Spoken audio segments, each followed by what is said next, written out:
Between 2001 and 2003, LEGO managed to release over 20 Harry Potter themed sets, ranging from small offerings like the Sorting Hat to massive Hogwarts expansions like the Chamber of Secrets. The first 3 years of the theme were unique in their aesthetic, something that still sets them apart from modern sets today. So the question we've gotta ask is, how did we get from here to here? You might find it surprising that the biggest jump in this development originates back in 2004. With the return of Harry Potter to the big screen with The Prisoner of Azkaban, LEGO is eager to release a whole host of new sets alongside the movie, and it's those 11 sets that we'll be taking a look at today. And though only a year has passed since the last wave of Harry Potter sets, the 2004 lineup couldn't feel more different from what came before. A new building style, a new box art, new pieces, new minifigures, and perhaps most importantly, new colors helped to transform LEGO Harry Potter into the theme we see on shelves today. I'm excited to show you not only everything that's changed, but also the surprising quirks that have remained the same. And I've even invited a few familiar faces to give their thoughts on the sets too. So hey, let's take a closer look.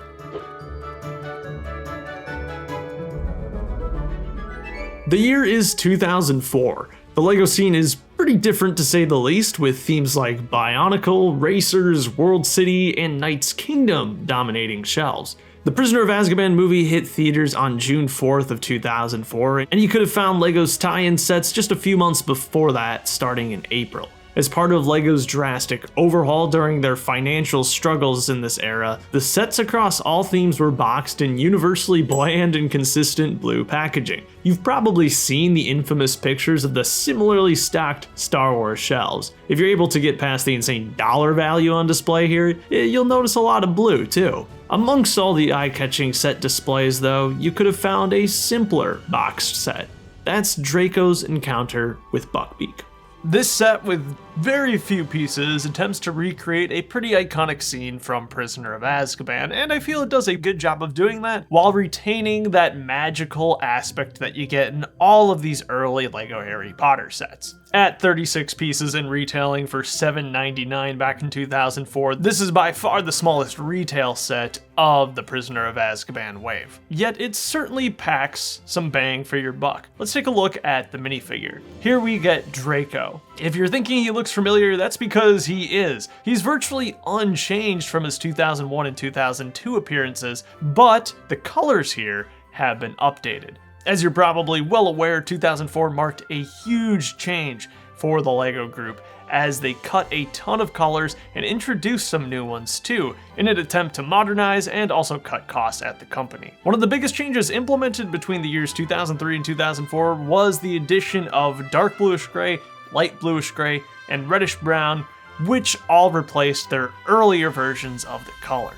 And of course, the other big change between the two figures here is the updated skin tone. It was in 2004 as well that they introduced light nougat, and this was something that was rolled out across all the licensed themes at the time. I do think it's funny that even though none of the printing changed between 2003 and 2004, these minifigures just feel drastically different because of the color swap. I guess we can kind of count him as a minifigure too, but we've also got Buckbeak in this set. Buckbeak is a heavily specialized mold made just for the Prisoner of Azkaban sets, including a singular body piece along with 2 identical wings. These wings are exclusive to the Harry Potter theme, only showing up in one set outside of Buckbeak himself, and that's the wings on the death statue in the 2005 Harry Potter Graveyard Duel set. Buckbeak here bears a lot of similarities to the 2002 Phoenix from the Chamber of Secrets set, I feel. The feathers are these harsh geometric shapes, and I honestly love it because this is so much more faithful to LEGO's original design language. Compare that to the softer, rounded, more cartoonish version of Buckbeak that they've been making in the more recent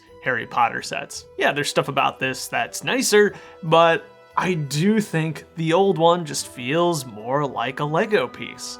This feels kind of generic.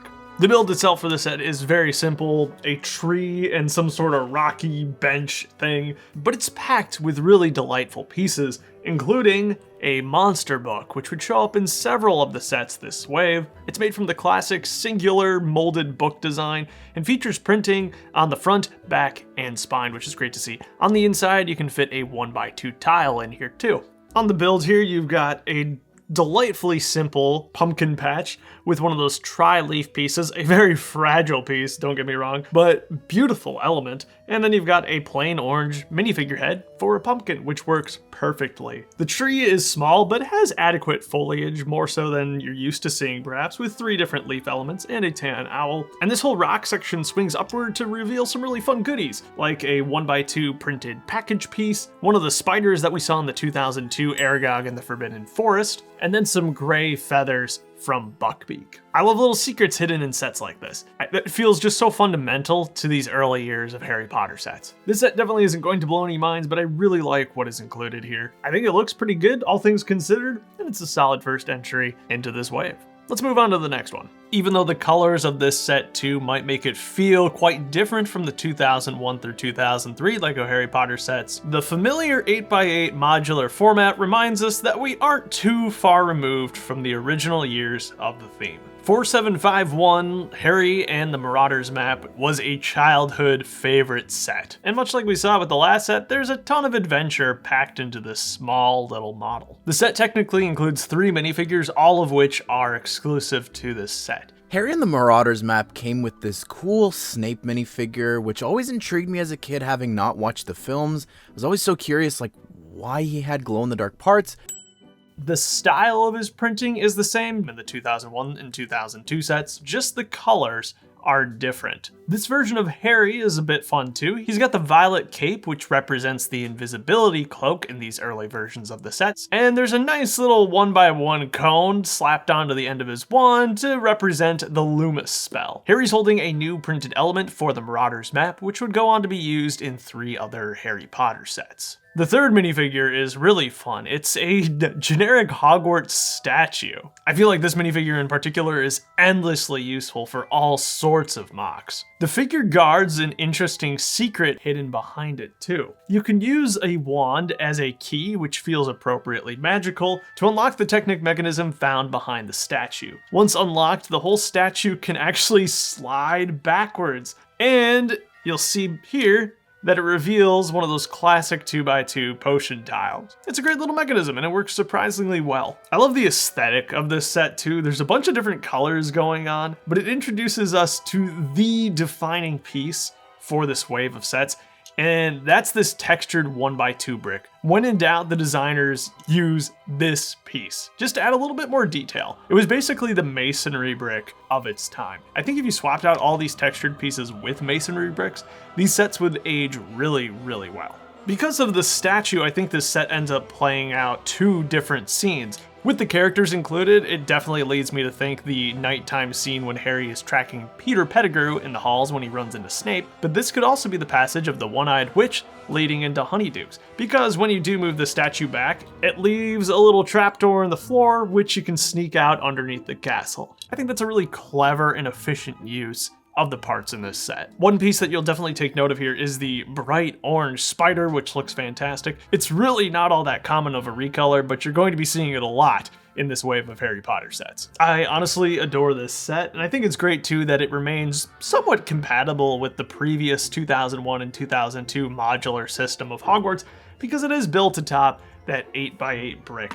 Small as the set might be, I was pretty happy to find an alternate build at the back of the instruction booklet. I couldn't tell you exactly what's going on here, but I'm glad that this exists. Alternate builds are one of my favorite parts of classic LEGO sets, and I think they really kickstart your imagination. LEGO omitting them in modern sets is really, really a pity. So the next set that we're going to be taking a look at is Professor Lupin's Classroom. And if you thought the last set looked compatible with the earlier 2001 and 2002 sets, this one feels like it was taken straight out of those waves. The format here is uncannily familiar, with the 8x16 brick hinged to an 8x8 brick. It's like so many of the Sorcerer's Stone trial sets. This set, of course, seeks to replicate a very fun scene in Prisoner of Azkaban, where Lupin teaches his students to battle a boggart. Here, LEGO chooses to focus on one character in particular, and that's Neville and his fear. Despite there being a Remember All scene set made in 2002,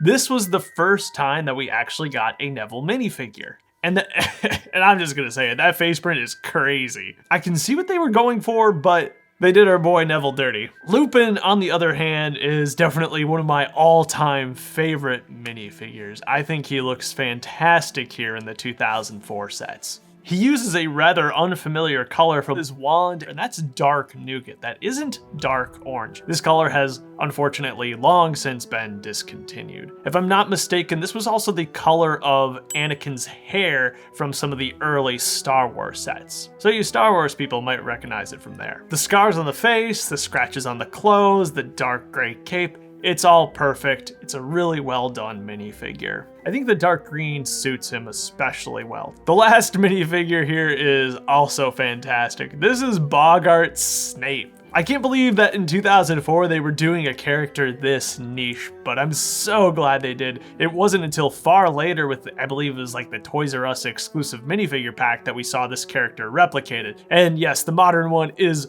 leagues better than this one, but for 2004, I feel this is pretty perfect. Despite having to fit the strange modular format introduced with the earlier sets, I think Lupin's classroom actually does a good job of bringing in enough familiar elements here to make the room recognizable. Hey, I'm Brad, and as a LEGO Castle fan, Professor Lupin's classroom really sticks out to me because of one really special piece. This white part in the top of the build is used for decoration. However, those who are fans of LEGO Castle know it as helmet armor for horses. It first appeared in red in 1993's Dragon Masters line. Red was later used for Fright Nights in 1997, and for the Bulls in the 2000's Knights Kingdom line. Outside of Castle, it was featured in Time Cruisers and Adventurers. This part also came in gray in another Harry Potter set, 2002's Dumbledore's Office. This part just brings any mounted unit to the next level. It definitely matches really well with the D&D Dragon Paladin shield. You've got the stickered wardrobe piece, which is one of those rotatable doors that was also used in the final duel set from 2001, and you'll see it again here in this wave too. The set makes liberal use of a lot of potion elements, which I think is great. I love that pop of color and the detail they add. You'll see all sorts of strange artifacts throughout here. You've even got a printed chocolate bar, which was introduced for this 2004 wave of sets. Going on to the other side here, you'll note the familiar staircase from the earlier Harry Potter sets as well, this time recolored in tan. That takes you up to the second floor. On that bottom floor, there's not much going on. We got a dark gray spider web and yet another orange spider. Taking the staircase up to the upper level, this is meant to be Lupin's office, which does make a lot of sense. Up here, you've got one of his briefcases, one of the books that we saw in the 2001 sets, and a table that opens up to reveal a 1x1 printed book tile, also from the earlier Harry Potter sets. I just love how much detail is packed in here, lots of magical elements. That's exactly what I want to see from these Harry Potter sets. And this set is formatted so that you could stack another 8x8 module on top, perhaps even the set that we looked at last, the Harry and the Marauders map one. The set's instruction booklet also includes inspiration for another alternate build, something we should be seeing pretty consistently through the remaining models we look at today. The alternate model is delightfully chaotic, and I'd love to hear your theories on what exactly might be happening here. I especially love the prototype hairpiece in black used for Lupin, which is meant to be dark orange, of course. If Lupin's classroom wasn't your speed, there was another great $20 set released in the 2004 lineup, and that's Sirius's Escape. This set is quite memorable in that it really does break from that consistent modular format that we've all grown accustomed to. This set would be built on a pretty unique base plate, but before we get to that, let's take a look at the minifigures included here. First up, you get Harry. This is technically an exclusive variant as it is the only one to feature a black cape, but everything is the same that you saw in the Marauders map set. One of the more interesting figures here is going to be Sirius Black himself. I think you'd be hard-pressed to peg this one as Gary Oldman out of context. I mean, the handlebar mustache is pretty extreme, but I do think the Azkaban robes sell the character well enough. This figure will also be included in one of the later sets as well. You also get Buckbeak again here too. It's the same one from Draco's Encounter, and the last minifigure is one that I really love. This is the 2004 variant of the Dementor. These guys were pretty ahead of their time. Dementors have to be by far some of the scariest and darkest material that LEGO Harry Potter has ever tackled. And I'm glad that LEGO didn't cut corners when bringing this terrifying creature to life. The body of the skeleton is made up of the floppy armed skeleton torso and arms, here reprinted in sand green. To better sell the idea that they are floating, LEGO developed a new leg piece, which gives the figure a single stud to stand on. The best part here though, of course, is that wonderful flowing creepy cape and hood that cover most Joust of the Dementor. Thankfully, this is a figure that's going to be included in several other of the 2004 sets, so you can build a good collection of them to go storming the Hogwarts grounds. I really like how this set is laid out. For the most part, it's smooth around all sides, as you can see, especially the base. It is open at the top, but that's quite okay. This is going to be Sirius's cell. It does hinge open to reveal some stuff going on the inside. This can become a far worse cell to be housed in at Hogwarts. You've got a reddish-brown rat here on the bottom,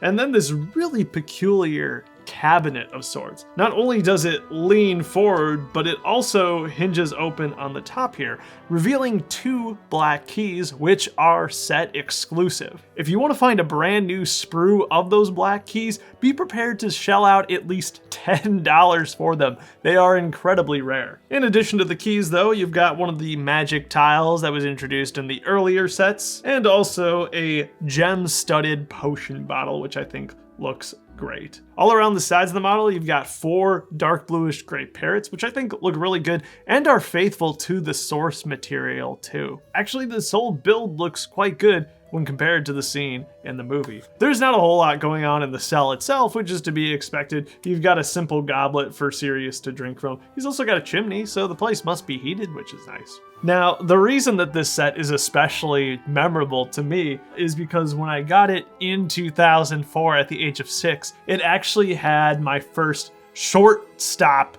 Lego piece in it. That is to say that the mold wasn't filled with enough plastic to finish out the element. And I actually still have that piece to this day. I lovingly refer to it as mouse hole piece because it's got this perfect little nook in the bottom corner. In the set too, appropriately, this would have been placed on the floor, so it actually worked out as a pretty fun detail. At first I was like, oh my gosh, my piece is broken, I'm 6 and my life is over. But eventually I came around to realizing that this is one of the coolest pieces that I own. Personally, I'm not into collecting this type of element, but to get one actually in a production set, and to have had this my entire life is really cool. It's really special to me. I think this set represents a pretty substantial change in direction for where Harry Potter would be going in the rest of its life. There is a lot more emphasis placed on screen accuracy in this particular set. But at the same time, I feel that this model doesn't compromise the fun and the magic that you would expect from the early Harry Potter sets.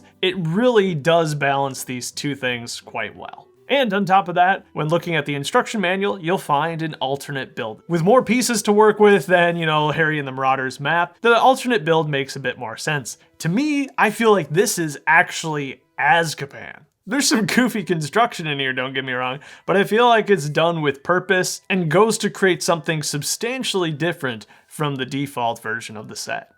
Our next set is going to be the first ever version of the Night Bus, a set that has been repeated and redone into the floor at this point.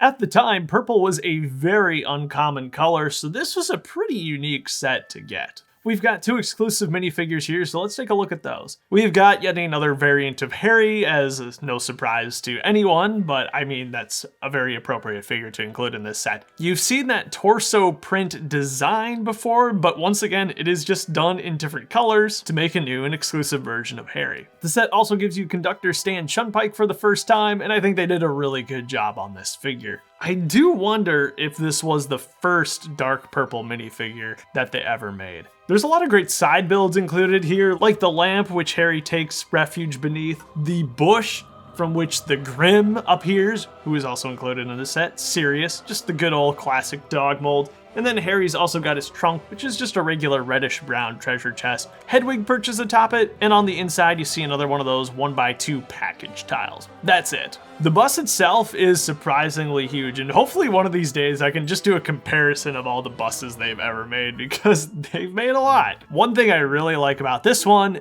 are the prints that it includes. First of all, you get printed Night Bus signage on both the front and the back of the bus. You also get the printed shrunken head on the windscreen in the front. But perhaps my favorite and the most versatile of the prints are the pillows that you find for the beds on each of the 3 layers. I think that's pretty fantastic. The interior of the bus, while spacious, doesn't present much in the form of details, but one thing that I really like that this set introduces is the ability for the beds to go sliding around willy-nilly as you drive through the streets of London. That's a pretty clever touch. All in all, this is a very solid entry for the first ever LEGO Night Bus. And somehow here, my physical copy of the Night Bus instructions have managed to survive since 2004. Though I must admit, barely. I'm glad they did though, because this set has got to have some of my favorite alternate builds. And you heard that right, there's 2 alternate builds here. So the first one is a train station. You can convert the Night Bus into a train and depot. That is so awesome. A purple train and a purple depot. I hope you guys are as excited about this as I am. And all things considered, that looks pretty respectable. I can tell what I'm looking at. That's pretty good. Here too, you've got a lineup of all the sets. And this just shows you how many sets LEGO was pumping out for this movie. LEGO is betting big on their licensed themes at this point in time. And then you get this build where you get like some old school car driving up to what looks to be like an airport terminal. I like the train better, but you gotta admire the creativity. That's fantastic. But don't worry, the second iteration of the Night Bus was not far behind. That was actually introduced as a polybag gift with purchase the same year. According to Brickset, this was also handed out at movie theaters during the time. So this was a set I never had as a kid, but it's pretty easy to find on the aftermarket now. There are many listings on Bricklink, and it's pretty cheap to get even sealed. So I didn't get a sealed version, but I got a version that came with the original polybag packaging, even though it was open, which is hilarious to me. I don't know how that happens, but I'm so glad that the seller decided to hang on to this. So you've got an actual size of the model here on the back. Nice little polybag, right? So from what I understand at least, this was the gift with purchase. If you bought the Night Bus, you would get another Night Bus, because what's better than one Night Bus? 2 Night Buses. And there you go. So you actually do get another printed brick, this 2x4 purple brick with the Night Bus logo printed on it. I mean, that's a pretty convincing Night Bus. Don't tell me otherwise. And I've got these pristine, virtually unused, little instruction booklet. I don't even know if this set was ever built by the original owner before I bought it. But the best part about this is not the awesome instruction and the awesome building experience, but you actually get a nice little spread of all the sets on the back. And boy, oh boy, am I excited to take you through the rest of these, because there are some bangers in here. The LEGO Harry Potter theme is barely 3 years old, but we're already getting set repeats. And that couldn't be more obvious than with 2004's second iteration of Hagrid's Hut. And as much as we like to joke about remakes these days, this Hagrid's Hut was substantially different than the 2001 version. The 2001 version pretty much remains unparalleled in its uniqueness, making use of a very bizarre folded paper roof. This one opts for full hard ABS plastic. And while it might not look as faithfully round as the Hagrid's Hut you see in the movies, there's no doubt that this one is much easier to build because of it. The set comes with 2 minifigures. It'll be no surprise here that one of them is Hagrid. The Hagrid here is basically just a color swapped version of the 2001 figure. But it is crazy to see how a small change like that can make such a huge difference. The other figure included is Hermione. Hermione is similar to the other students that we've looked at already, but she actually has a unique torso print, which includes the time turner on it. More recent versions of LEGO Harry Potter sets have opted for a physical 1x1 element to depict the time turner, but I rather like this hung around her neck, which is where it spends most of the time in the Prisoner of Azkaban movie. Unfortunately though, her face print is just as cursed as it was in the 2001 sets. So this Hagrid's Hut ends up being a square, which naturally is a lot easier for the LEGO designers to work with. And it is fully enclosed around all sides. It's a very presentable model, even if it's not 100% accurate to what you see in the films. For its time, this was really, really good.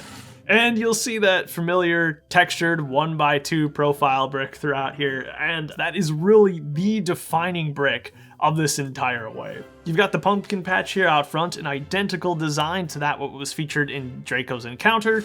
Some other small details, like a barrel with some tools in it. You've got 2 doors, which I think is very faithful to the movies, so you can have the trio escaping out the back as the Executioner and Fudge come to see Buckbeak. The last thing I want to point out on the exterior is the printed little wall panel here. This piece is exclusive to this set, but the print was taken directly from classic castle sets. There it was printed on the old light gray. Let's crack this open and take a look inside. For a set of its time, this actually includes a surprising amount of interior detail. LEGO of the 2000s is notorious for skimping on interior, so I'm glad that for most of these sets that largely doesn't hold true. Compare these to any of the Knights Kingdom sets and you'll see what I mean. Right there on the floor I just took off 2 golden chrome keys. These were given to Hagrid as an accessory, which makes a lot of sense because he is keeper of the keys after all. There's some great things going on inside of here. You've got Hagrid's dinner table, which is quite tall, which makes sense for Hagrid. He's got all sorts of mugs set out for the gang to have some tea with him.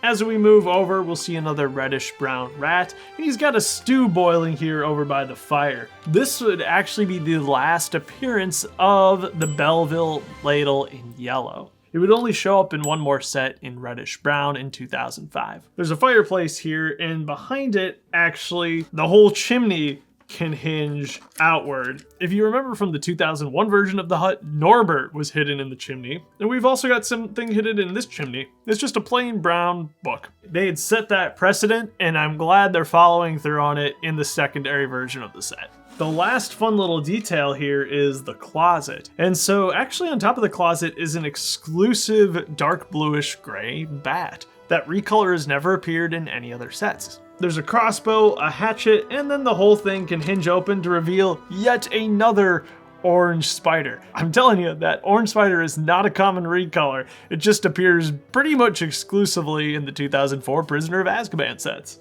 I think this is a great rendition of Hagrid's hut. There's a lot of detail packed into this space, and the fact that you can close it up and have it look really nice from all sides is kind of a treat, especially for a set of the 2000s. It's a lot more stable, it's a lot easier to put together than the 2001 version, and I think that more than makes up for the fact that it isn't quite as circular as you would expect for it to be movie accurate. Looking at the instructions too, you'll find a rather fun alternate build. This is some sort of courtyard scene here, and I especially like the fountain in the middle, making very clever use of the goblet and the plate. Hagrid is cooking up spider stew for Hermione, which is very thoughtful.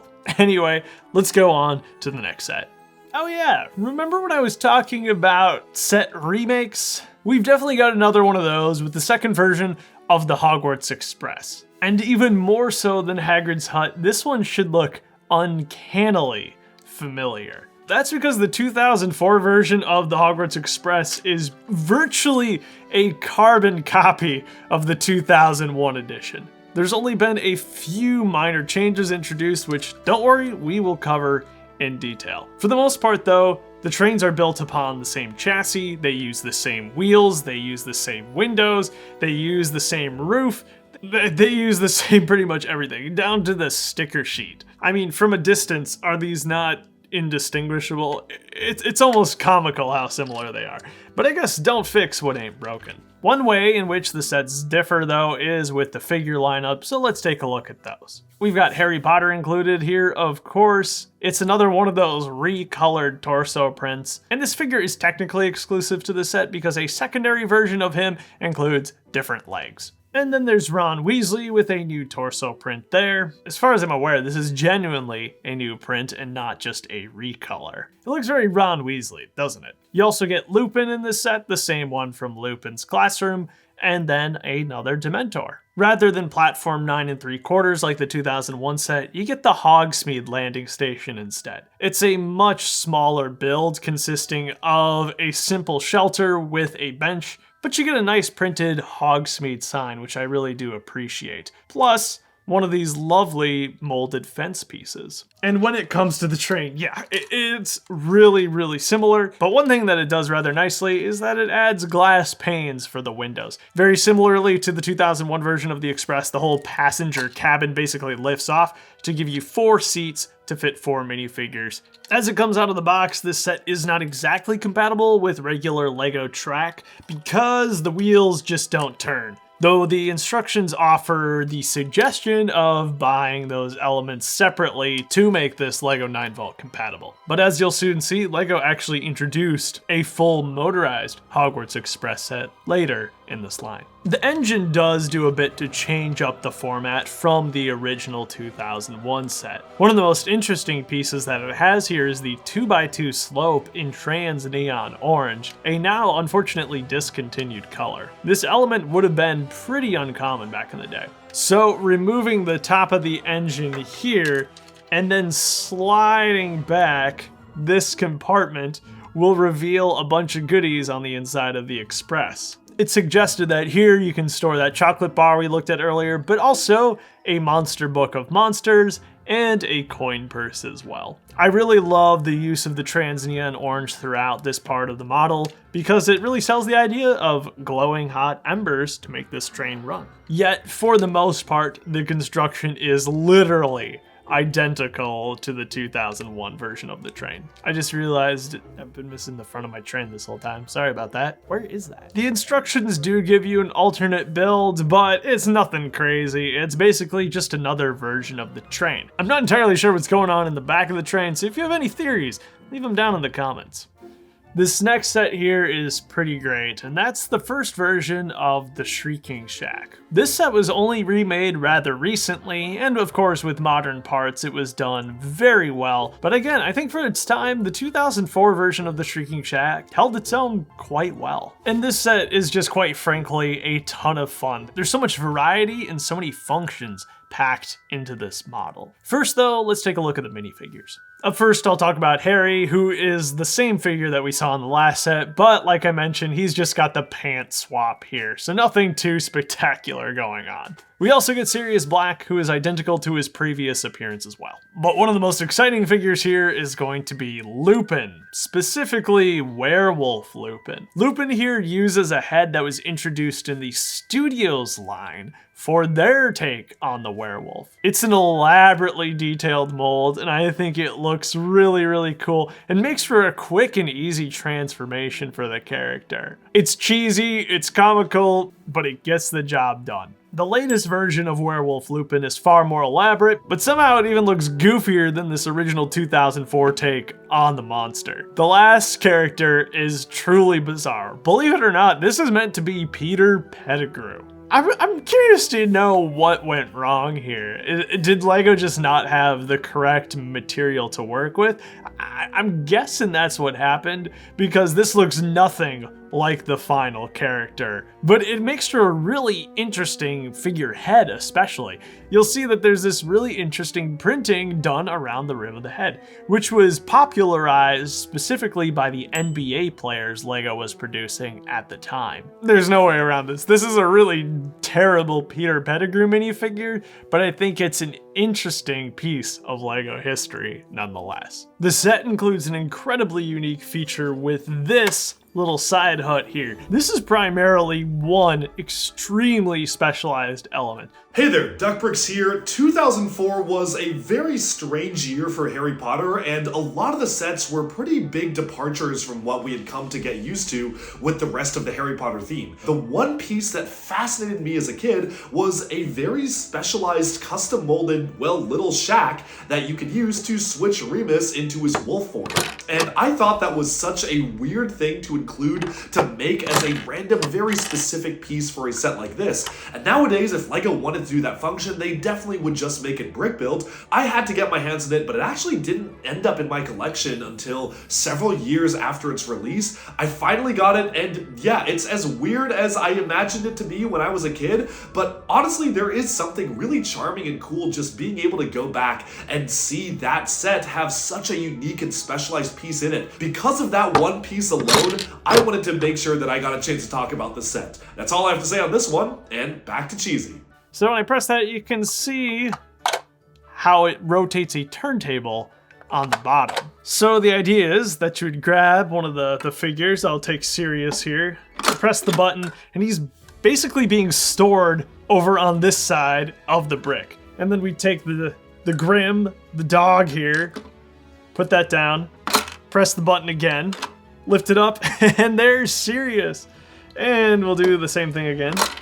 I don't think the dog's gonna stand up this time. The dog is standing up.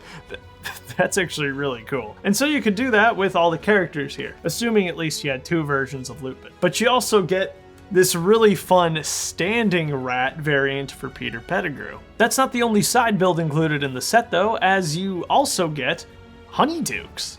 It's a simple little build, very similar to Quality Quidditch Supplies released in 2003, going so far as to even replicate the dark orange color scheme, and I believe this window design is taken straight from that set. It's really nice that it's included here though, because it's packed with all sorts of fun details, like these exclusive printed lollipops, another chocolate bar piece, cherries, candy apples, potions, an exclusive reddish brown popsicle piece, which is meant to be like a fudgesicle, which I think is awesome. And you've even got the trapdoor that Harry can use to sneak into the joint. Of course, the cherries are gonna spill out, but Harry also makes a mess when he sneaks into Honeydukes, so perhaps that was intentional. Unsurprisingly though, the main bulk of the set is going to be dedicated to the Shrieking Shack itself, which for its time is really well detailed, and of course I especially love the printed 1x6 wood tiles boarding up the windows and doors of the model. The only other set that particular element appears in is Orient Expedition's Temple at Mount Everest, and then there's a recolored version of it in yellow as well. The whole Shrieking Shack is built on an 8x16 brick, and then on top of that, it's on a turntable. So I guess you can kind of replicate a bit of the wonky angles that you see in the movie. Spinning it, you'll see that it's all open around the back, and there's pretty good interior detail here, including some of those familiar 2001 Harry Potter printed tile pieces. That bottom table opens up to reveal a frog of all things, which is really funny. Up above, you actually have a collapsing bed, which I think is meant to replicate the scene in which Harry knocks out Professor Snape. Here, pulling the skull on the side will make you fall to the bottom floor below, which is pretty dramatic. You've also got one of these lovely green goblet pieces, and then fireplaces on both floors.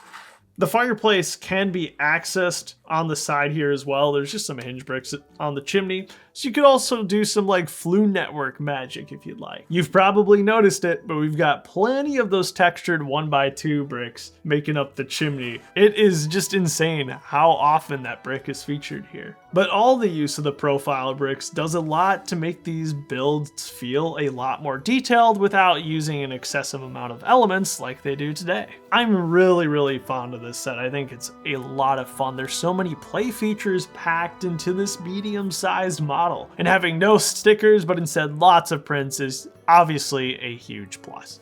I definitely want to take some time to talk about the alternate build for this model, which really caught me off guard. In the aesthetics department, I don't find this build to be particularly interesting, but look closer and you'll see that this is actually a perfect modular for the original 2001-2002 Hogwarts layout. It goes so far as to give you those sloped connection points at the top of each side. So theoretically, you could stack Lupin's class right on top of this alternate build, which I guess makes sense because this looks like Lupin's throne room. Harry is there serving him a bunch of candy and fruit. I think this is really neat. And there's another alternate build as well. An alternate build, if you will. And to me, this seems to be some other Hogsmeade structures. Perhaps one could be the boar's head and another the 3 broomsticks. Hello everyone, I'm Jamie for Trick Bricks. Choosing a favorite set from this wave proved to be tricky, but after an intense mental sorting ceremony, I realized that if I could only have one set from this wave, it would be the Shrieking Shack. I love how the dilapidated, off-kilter vibes we get in the film are translated into the early 2000s build style, and it's done so well you can almost hear the floorboards creaking and the wind rattling the shutters. The minifigures are outstanding. The transformation chamber is just plain wild, And Honeydukes is a fantastic little side build with plenty of details and rare parts inside. The whole thing makes for a wonderfully unique addition to the classic Harry Potter lineup. And that's going to bring us to what is quite literally my favorite set of all time. This is the 2004 Hogwarts Castle. At 944 pieces, this would have been the largest Harry Potter set to date, and in fact the 5th largest Lego set released in 2004, excluding the tubs of basic bricks and such. This was gifted to me by my grandmother in Christmas of 2004, and as a 6-year-old, I promise I had a very difficult time putting this together, but I remember the experience very, very fondly. And though my views of this model are undoubtedly skewed by nostalgia, I'm really optimistic that I'll be able to win you over with this set too. Let's take a look at the minifigures. We've got the whole trio here, starting off with Harry, who technically is set exclusive because here he appears without a cape. Surprisingly, this is our first version of Ron that we've seen in his regular school robes this wave, but there's really nothing noteworthy here. We get a version of Hermione too, also exclusive to this set because she has no cape. The figures get a bit more interesting with Draco. This Draco is nearly identical to his 2002 Quidditch practice set version. Again, he's just been updated with the newer flesh tones. This set gives you 2 Dementors to guard the castle, which is fantastic. Then we get a Trelawney minifigure, which I think is really, really neat and a bit unexpected. As you'll see later on, there is a divination classroom portion in this castle, but it's nothing substantial. The figure, though, does a pretty good job of capturing the character, especially in that face print with the wonky glasses. She's got the same violet cape that Harry uses for the invisibility cloak, and I really love the printing that she gets, especially on her dress piece.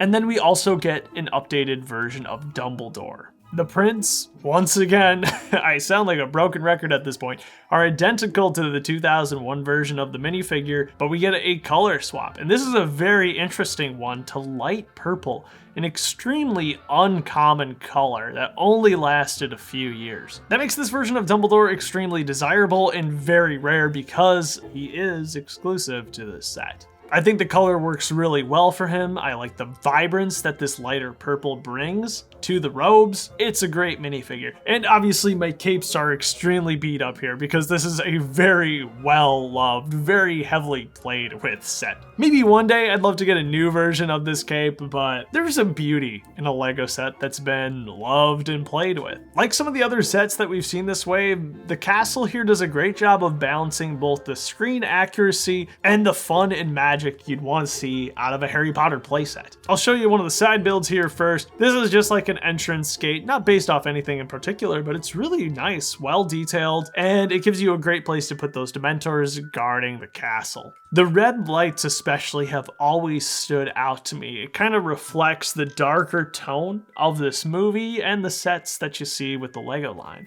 You get the side tower, which is meant to represent the Gryffindor tower specifically, and you get a really interesting sticker here on the bottom. This is the portrait of the fat lady, sans the fat lady. This is the only sticker in the set, so don't panic. For some reason, they just never printed this particular piece. You saw that with Lupin's classroom, that was a sticker as well, and even the final duel from 2001, also a sticker. Let's go ahead and take a look on the inside of the tower. On the bottom floor, you've got a desk, and it's attached to a turntable actually, so if you rotate it, you get access to this barrel in the middle, which you can hide something in, like the letter on top. And you can see there too, we actually get a printed quill, or a pair of quills rather, which is really nice. That's a piece that would have been introduced with the Western sets. We saw that earlier in Draco's encounter with Buckbeak, just in dark gray, but this time it has some black printing on the edges, and I think that looks really, really great. Up above is the proper Gryffindor dormitory. You can open this up, it hinges to give you better access to the 2 beds on either side. There's room here to house one of the books, and the set includes just a plain green book, and then you've got some good old potion bottles here in the middle. The floor above is a little bit more consistent with what I would expect to see from 2000s era Lego interiors. You know, there's just nothing going on there, unfortunately. I mean, at least they could have put a chest there or something, anything. I guess we got 2 torches. There's not nothing, but could have been better. Above that, there's just a little attic space, and you've got assumedly scabbers hanging out up there. The exterior of this tower is surprisingly well detailed. You get one of those lion sculpts that we saw in the first Sorcerer's Stone and Chamber of Secrets eras sets, and then a printed Gryffindor shield, the same one that would have shown up in the original 2001 Hogwarts Castle. But there's just great depth throughout this too, with the two double towers here that hinge, extra little awning above here.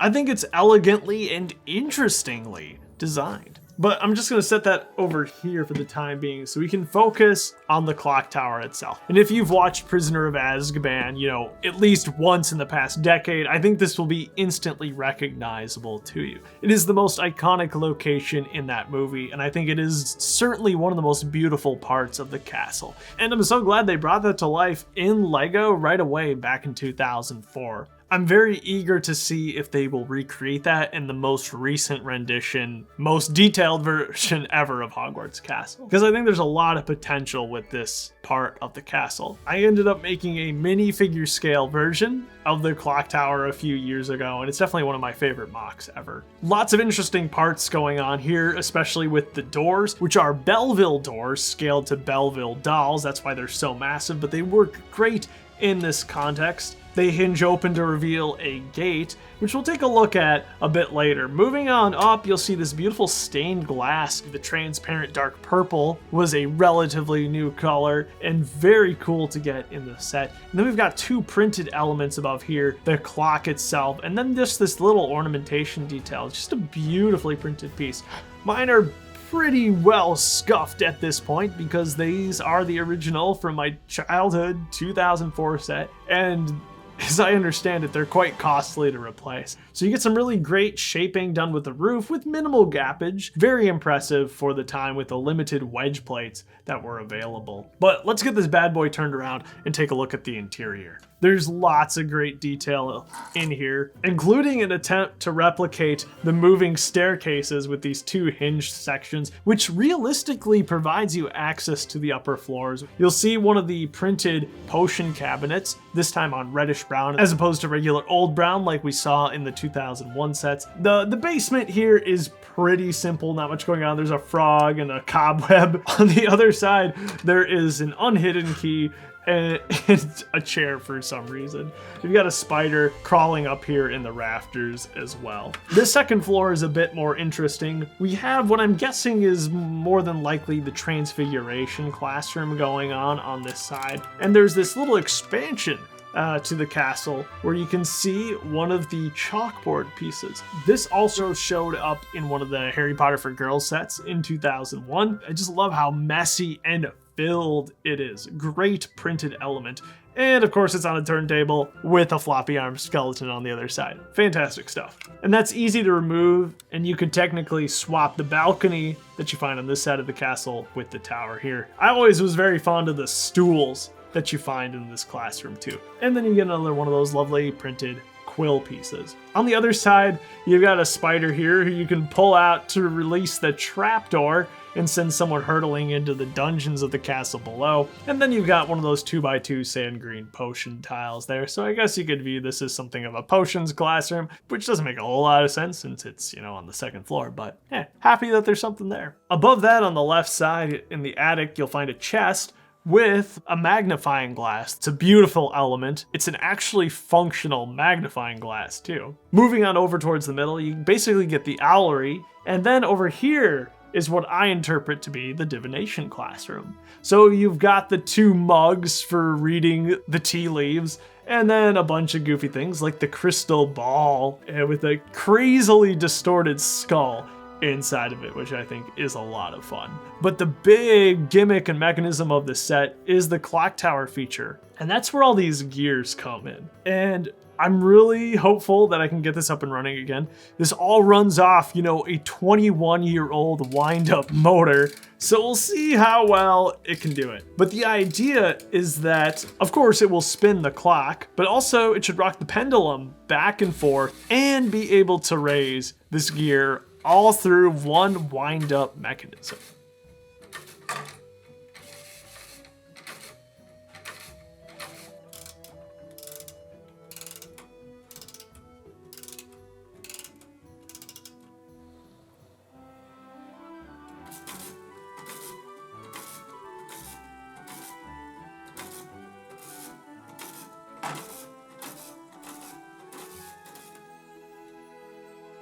I adore this set.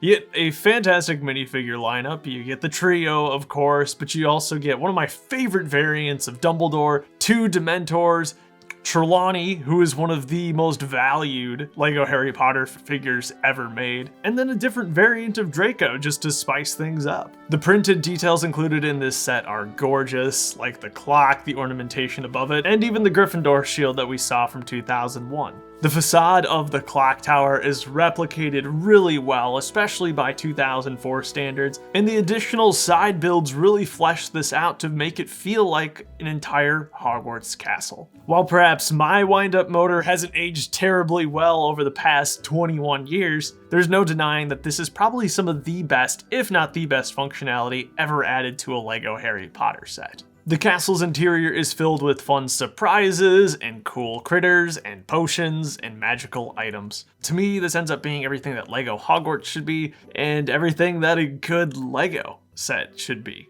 In the instruction manual, you do get one alternate build for this set, which I think is pretty fun. It's some sort of drawbridge defense castle wall thing.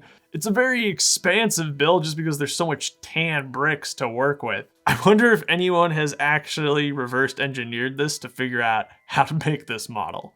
I must have missed it the first time around, but there's a secondary alternate build for the castle as well, which is an elaborate tower for Draco. He seems to be poised atop yet another trapdoor. Are these trials of Draco's making, or is he a helpless prince locked at the top of this terrible tower? Your imagination is the limit. But believe it or not, there's actually one last set that we get to look at today. It is kind of the holy grail of LEGO Harry Potter sets, and that's the Motorized Hogwarts Express. This set has been my white whale for years, and I told myself I could not do this video until I got my hands on it. And unfortunately, it is a very rare set. It saw a very limited release as a special edition LEGO exclusive back in 2004 and would have cost $120, making it the second most expensive set of the year. This set is very similar to the Hogwarts Express we looked at just a few minutes ago, but this one takes it to another level. As the name obviously suggests, you get the 9-volt motorized track system built into this playset, complete with a full ring of dark bluish gray 9-volt track, the motor, and all the electronics you need to make it run. For the most part though, the train itself is relatively unchanged. I mean, as far as I can tell, the passenger carriage, with the exception of the wheels of course, is identical to the smaller set. This train does give you a tender though, and it's on this little guy that you'll find some of the rarest elements in the set, which are these set exclusive stickers. To obtain them, I made my first ever international order from Poland, with each piece costing probably way more than I'd like to pay. It was the only store in the world at the time to have both stickers. There is a secret compartment in the tender where you can hide, of course, some school items, because who wouldn't do that? The engine of the train too does have some minor changes, mainly to incorporate the tender into the functionality. The idea is that you can scoop coal into this bucket and tip it into the engine, where, much like the other train, you can take off this bit and dump it back out. It's a nice little feature, and I suppose you could kind of store whatever you wanted in here. When it comes to other similarities too, the minifigure lineup is exactly the same. And beyond the motorization, the other biggest change is going to be Hogsmeade Station, which is quite elaborately done. I think this actually makes for a really beautiful model, and I love the old dark red accent, which is a much more vibrant version of the color than what you see in modern sets today. I can't remember exactly when the switch was made, but I'm guessing it was around 2006, 2007. And this particular part of the model is just a treasure trove of extremely rare elements. Hogsmeade Station features a few unique prints to the set, including some train tickets, the Sorcerer's Stone package printed on light bluish gray instead of light gray, and then you'll also see some familiar prints too, like the Hogsmeade sign and a bag of coins on the interior. The station incorporates a really fun ticket feature where you can pay for and extract a ticket from this machine, a beautifully printed set exclusive ticket, mind you. And once you push this back in, pull it out again, it's magically been filled up with yet another ticket. And there should be one final ticket hidden in there. So technically the whole trio could get tickets for the train. Really, really neat. Another set exclusive piece here is going to be the dark red window frames, which I believe cost me $5 a piece to obtain.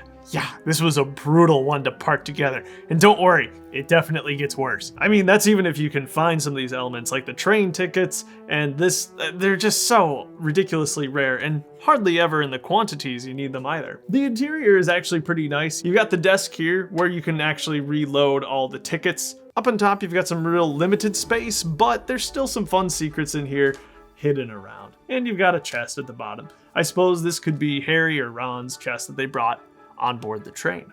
It wasn't long after 2004 that LEGO stopped using the 9-vault system, so dark bluish gray track, as opposed to regular old dark gray, is pretty uncommon as well, especially when it comes to the straight track pieces. For the curved 9-vault track, you can expect to pay about $1 a piece for small quantities and far more for actually useful quantities. The straight track is just as rare, but naturally is a bit more useful, causing the price to skyrocket.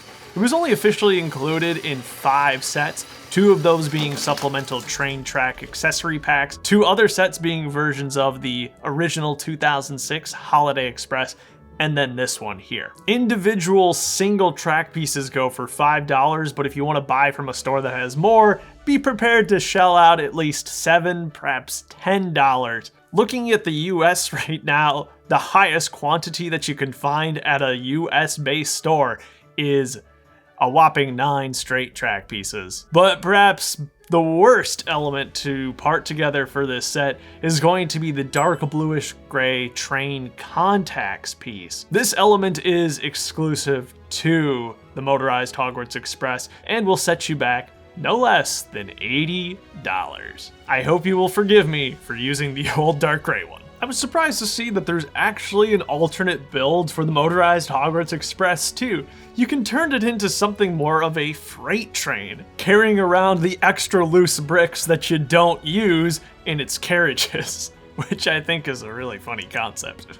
For those who don't know, my name is Holly, and I might be a little bit biased here because The Prisoner of Azkaban is my favorite Harry Potter movie, and I felt like the original wave was one of the strongest of those older Harry Potter waves. Now, with that being said, when it came to actually picking a favorite set, there were a couple that really stood out to me. The first was the Shrieking Shack, the second being the Hogwarts Castle. I felt like the build and the minifigure selection was really strong, but ultimately, I'm gonna have to give it to the Motorized Hogwarts Express. This particular set is one that I have always had my eye on, and it is so incredibly rare and expensive. But the real reason I picked this is because despite the Hogwarts Express being something that we see quite regularly remade from LEGO Harry Potter, we have still yet to see a remake of a motorized version. The train design as well I thought was really neat, and I loved how they built up the Hogsmeade station in this set. I thought the figures were fantastic, but really it just comes down to the fact that I really want to see a motor in a Hogwarts Express set again. I want to be able to control it. I want to have the thing run on its own and not have to try and modify it based on a bunch of YouTube tutorials. And it's not like motors were particularly revolutionary back in 2004, but it really was for the Harry Potter theme, and to that, I want to give it the recognition it deserves. I really hope that one day I'll be able to own this set, but more so at least right now, that it will live up to the expectations that I've got for it set in my head. LEGO Harry Potter came out swinging in 2004. It was an impressive lineup of sets that really rivaled what came before it in 2001 and 2002. Thanks to the updated skin tones though, and the new dark bluish gray and light bluish gray, these sets feel very modernized, and it certainly began something of a new era for LEGO Harry Potter. In the following years though, I think it's safe to say that LEGO Harry Potter would never have a launch like this again. Never with so many sets, nor such a variety thereof. The scale of the 2004 release is just simply unparalleled. I mean, you got 2 Night Buses and 2 Hogwarts Expresses in the same wave. Kind of awesome. While I very much miss the modular aspect that the 2001 and 2002 sets brought to their versions of Hogwarts Castle, these sets still very much excel in a number of other ways, primarily in the aesthetics department, but also when it comes to the play features. It was a great batch of LEGO Harry Potter sets to grow up with, and I remember these extremely fondly. If I had to choose a few favorites myself, I would definitely suggest Harry Potter and the Marauders map, a small little set that's just packed with great detail, great figures, and a lot of fun. Sirius Black's Escape doesn't have quite as much in the way of magical features, but I think it's a really beautifully designed model, and with a few modifications to the interior, you could make it something really special. And of course, expensive though I imagine it is to pick up these days, I will always recommend the original Hogwarts Clock Tower. This is an incredible model inside and out, and still today remains my favorite ever rendition of LEGO Hogwarts. And my favorite set ever, of course. So thank you so much for joining me today and exploring these awesome sets. Eventually, I'll be back with a Revisiting Harry Potter Part 4 as we tackle the 4 sets released for the Goblet of Fire in 2005. But until then, I hope I'll have plenty of other exciting things to keep you entertained. There are a plethora of revisiting videos in the works. Lots of fun 2000s era themes to explore. I hope you have yourself a fantastic life, and I'll see you again soon.